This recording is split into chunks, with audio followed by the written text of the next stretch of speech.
Okay, so the thumbnails are kind of new to me, and I keep getting caught in compromising moments when they say smile for the thumbnail. I don't realize it's coming, so it looks crazy, but I'm gonna work on it. I'm perfect. Anyway, good morning or good afternoon. Today, Brianna is gonna read the daily bread for us. And for those of you who don't know, Brianna is my daughter, and it is the 29th. Do you need the light, Brebre? Or can you see it like that? Or do you need something on the light? I see. Okay. Which one we read? Just this. Okay.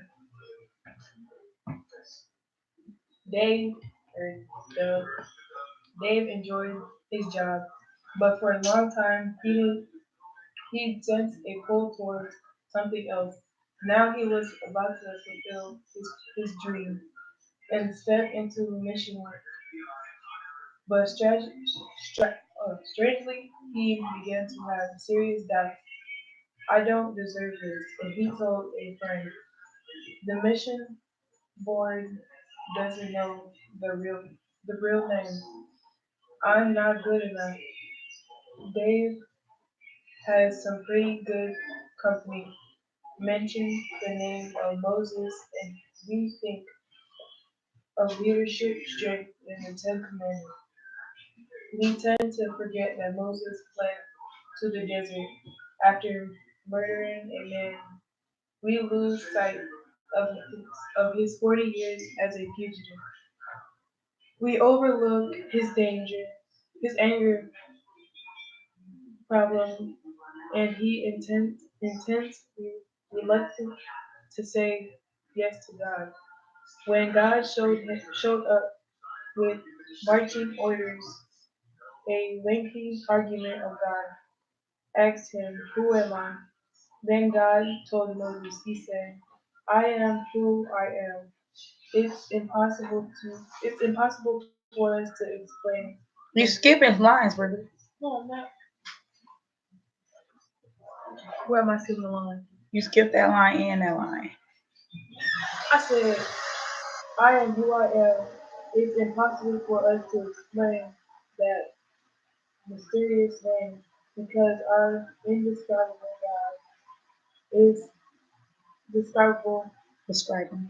describing his internal presence to Moses. A sense of our own weakness is healthy, but if we use them as an excuse to keep God from us, From using her. from from using us, we insult Him. What we're really saying is that God isn't good enough. The question is, who Isn't. am I? Isn't. The question isn't who am I. The question is who is the I am. Who is the I am? When has thinking you're not good enough kept you from serving God? And how does it encourage you to look at the Bible characters God used despite their flaws? Eternal God, so often we doubt that you could ever use people like us, but you sent your son to die for the likes of us. So please forgive our doubts. Help us accept the challenges you bring our way. So the reflection is, when has thinking you're not good enough kept you from serving God? And how does it encourage you to look at Bible characters God used despite their flaws? So that's crazy because I was just thinking about this today when I took my daughter to breakfast.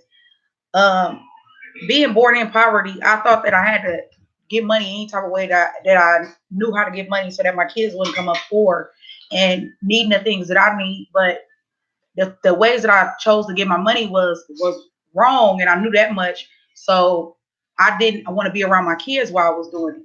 So I felt like I wasn't good enough to be around my kids because I didn't know how to really take care of them without doing the wrong thing to get money. And so that caused me to not be a part of a big chunk of their life. But now that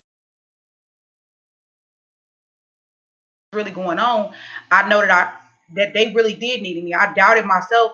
I doubted my ability to be a mother, but God blessed me with those kids for a reason. And had I realized that a long time ago, I would have been in a life more often and we would be in a different place right now. I don't regret none of the things I did because I had to go through that for a reason. And I probably wouldn't have this maturity level if I did, but I doubted myself and my ability to be a mother, and that caused me to lose out on a big chunk of my kid's life. And God blessed me with those children for a reason. So when I look at other people that He used back in the Bible days, even though they had flaws, sometimes you won't. If you don't have any flaws, or you don't feel like you have flaws, you won't be able to be around people who need you. So you sometimes you have to go through bad stuff or be in the hood or whatever it may be to be able to help the people that's in the hood. People who tend to be successful or already had their stuff together, they don't be in the hood for you to learn from them or for them to be able to help you. They would help you if they knew what you was going through, but they don't know what you're going through because they're not ever around you. So I know that He used people back in the day. They may have had their flaws, but they had to have those flaws in order to be able to help the people that He needed them to help. It's not just He don't just help successful people. He don't just help black people, white people. He don't just help people who already made it. He helps everybody. He looks at everybody as His children. And so, see who at the door, Brebre. He looks at everybody as His children. So, or don't open it. So, for the reflection question of today, that was just that's what it meant. That's what it meant to me. That was my reflection of the question today. So anyway, thank you everybody for doing the daily bread with us. And we're gonna get a time. We're gonna start getting a time where we do the daily bread every day.